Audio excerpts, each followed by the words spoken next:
You should always find time to get your head in the clouds.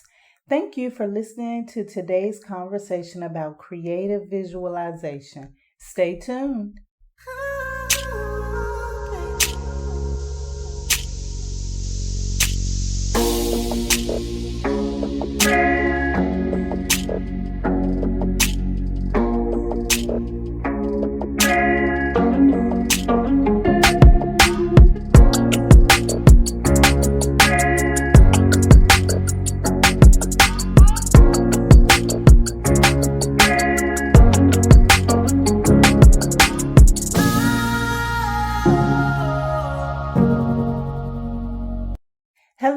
Hello, and happy Monday. Welcome to the Manifest on Purpose show. Welcome to today's meditation. I am your host, Kimberly. I help you transform your mind so that you can create the best version of yourself. Thank you so much for stopping by, sharing your time and energy. Thank you for inviting your friends and family. And thank you for subscribing here and on the website at manifestonpurpose.net. The God in me loves the God in you. I was not planning on purchasing a car at all when I got my last one. I was enjoying riding around with no payments. In fact, I started looking at cars for my sister. She wanted a car, and I figured I was going to help her out. There was one I saw that I thought would be great for her. I thought about sending her a picture, but I never did. Anyway, there was something about that picture that I just could not get out of my mind. So I began looking online for possible cars. Just in case I were to happen to one day decide that I wanted to purchase one. There was a problem though. The problem was the car that I thought would be the perfect fit for my sister was the one that kept popping up in my mind. And it was right within my range and stipulations, of course. I kept looking at the car so much so that I could see myself driving it. It was with vivid detail. The next thing you know, I could feel the wind blowing in my skin. I could hear the purr of the engine, and I could even smell the new car scent in the car. I imagined driving that car to the places that I wanted to take a road trip to.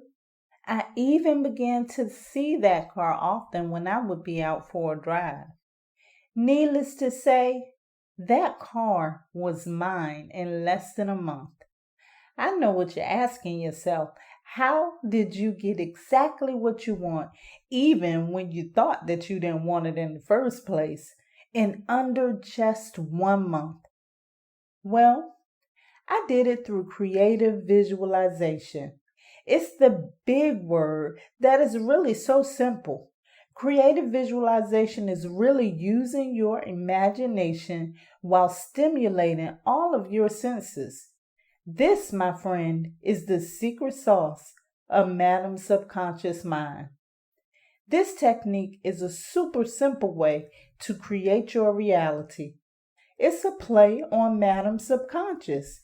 She cannot distinguish the difference between your imagination and reality.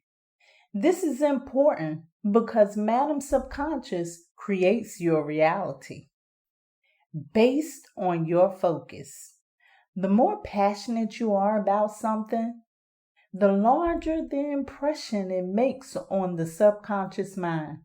Now that you understand the secret sauce to the subconscious mind, begin to stimulate your imagination with your desires. However, there are a few rules to this. Rule number 1, create a clear mental image. You should visualize exactly what you want as if it is already yours, and it should be the exact image that you want. Let's just say, for instance, if I was visualizing a car, any old car, each day I would have been imagining a different car. It would be no telling what I would have ended up attracting into my life after the end of that period. This is the time to be specific. See exactly what you want inside of your mind. Number 2, add your 5 senses. This is just like the flavor to the sauce. You have to add the sense of sight. What can you see? What does it look like? Be exact. The smell. I smell the new car scent.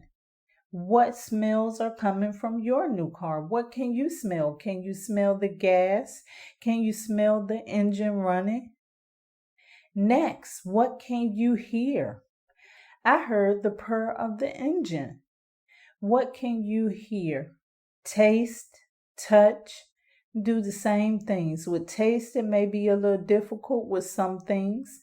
What does your steering wheel feel like beneath your hands? As detailed as you can be about these senses, the more impressionable you will be to the subconscious mind. Number 3, accessorize it with emotion. It's not enough just to visualize these things, hear these things, smell these things, taste these things. You also have to have emotion. Where does your emotions come from for the thing that you want? Why is it that you really want this thing? And I say this thing because it can be anything for you. It doesn't have to be materialistic. It could be an emotion. It could be a goal that you're trying to achieve. Always have a why. That why will establish purpose. And the more that you have purpose, the more passionate you will become at getting what you want. And number 4, the subconscious mind loves repetition. You should be repeating this same vision, this same visual movie in your mind until you actually get what you want, until you actually see it in reality.